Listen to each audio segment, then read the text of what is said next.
السلام عليكم ورحمة الله وبركاته. كيف حالكم اخواني في قناة المدينة المرعبة؟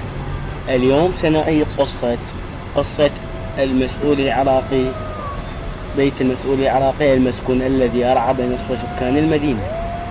آسف على الفيديو قديم لأن كان كلش مو واضح والموسيقى أعلى من الصوت، وأشكر إخواني اللي جازوا عليه بالتعليقات، وأنا سبقا اعتذرت وقلت آسف.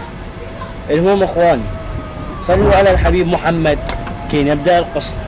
ذكر متابعينك والمضافين عندك أن من صلى على النبي عليه الصلاة والسلام صلاة واحدة صلى الله عليه بها 10. كم تأخذ من الحسنات مجرد تذكيرك؟ شيء لا يعلمه إلا الله. السلام عليكم اخواني، ورجعنا لكم من قناة المدينة المرعبة. شلونكم اخواني؟ اخباركم اموركم؟ اليوم راح نحكي على قصة بيت المسؤول العراقي المسكون الذي ارعب نصف سكان المدينة من شدة رعبه وخوفه. طبعا هذا البيت موجود في بغداد، في شوارع من شوارع بغداد الجميلة. القصة بدأت عام 2005 شهر 11 يوم 14.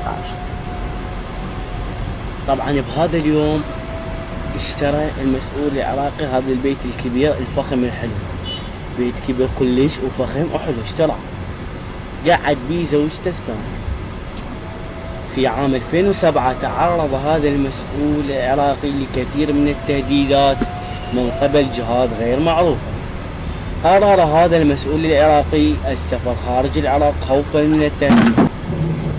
اتعرض للتهديد من قبل جهات غير معروفة، فقرر السفر خارج العراق خوفا على أطفاله وخوفا على نفسه وزوجته. طبعا في عام 2008 الجوارين بدوا يسمعون أصوات مرعبة في هذا البيت.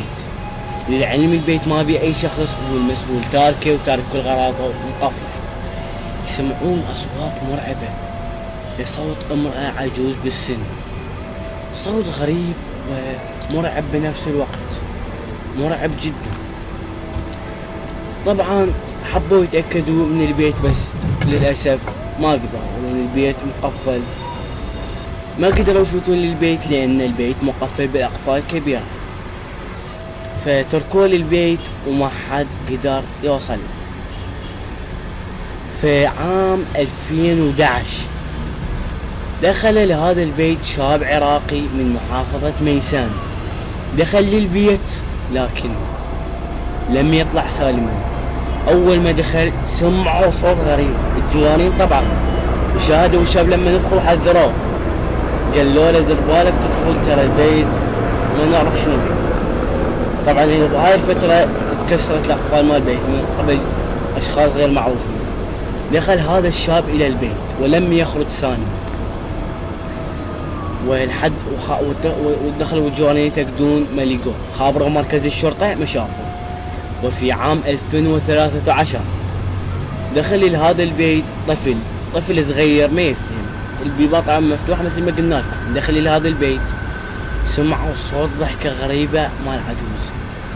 رأسا يجوي اهل الطفل وجو بالبيت، الحمد لله لقوا الطفل. طلعوا الطفل سالم، لكن تأكدوا انه مو سالم.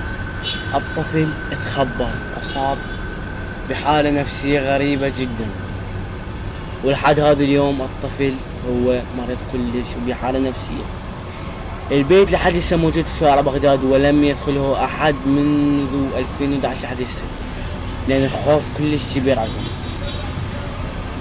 اتركونا تعليقاتكم، اي تعليق جميل ان شاء الله نطلع بالفيديو الجاي. تحياتي اخوكم محمد الغامدي.